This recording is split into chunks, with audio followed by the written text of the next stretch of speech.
Alam niyo ba kung para saan to? Ito yung GPS tracker na pwede sa Android at pwede sa iOS. So, pwede pang iPhone. Available to online dito sa TikTok. Ito, dalawa na ang binili natin at ilalagay ko to doon para sa sasakyan natin at yung isa para sa CH2. So, ito, pakita ko sa inyo, ilalagay ko doon. So, ilagay na natin siya para ma-detect natin at nakakonect yan sa cellphone natin sa Find My iPhone lang dito sa ating cellphone.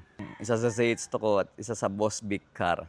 So mapapansin nyo, ayun na yung ating Hilux, ang layo na. Pero ito, di ba? Dalawa yan, Kawasaki CH2. Parang ang ginawa ko lang na animation is sasakyan at saka yung motor. Pero andito tayo sa kanto na to. Ayan, di ba? Accurate yung location nito. Kaya para matrack nyo yung sasakyan nyo o kaya bike, motor, mga kapamilya nyo, pwede nyo lagyan ng tracker na yon, GPS tracker.